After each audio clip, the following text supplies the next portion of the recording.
At a time when medical bulk billing rates are hitting record highs, Australians are being slugged billions of dollars in out-of-pocket fees.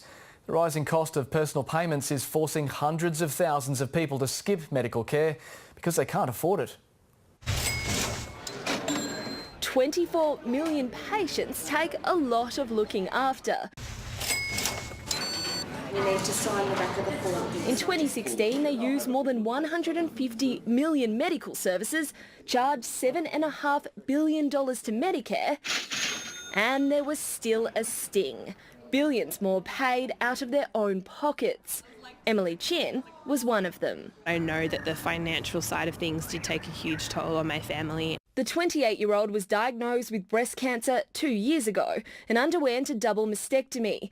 While her treatment was covered, initial tests and scans to diagnose her with cancer cost $3,000. There is part of me that can't help but wonder what would have happened if I had caught it earlier, if I had not been concerned about paying for a doctor that wasn't bulk billing at the time. Putting off seeing a doctor because of the cost isn't unique to Emily.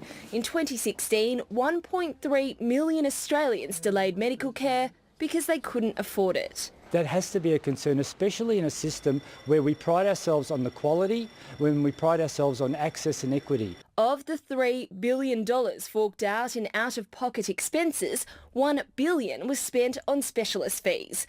Almost $750 million went to GPs, covering the gap between the Medicare rebate and the amount charged by the doctor. Patients also privately funded another $350 million on their diagnostics, like MRIs and ultrasounds. Well, I think the Minister needs a wake-up call when it comes to what is happening for out-of-pocket costs for patients in this country. What we're doing, of course, is driving up bulk billing levels to the highest on record in Australian history. Today's figures paint a picture of two patient experiences. The rate of cashless or bulk billed visits is up, but that's little consolation for those who aren't getting them and having to pay from their own savings. They both tell a story. They tell that there are pressures in practice, in clinics, to bulk bill our patients because patients are doing it tough. They also confirm the only way is up for medical expenses. Stephanie Dalzell, ABC News, Canberra.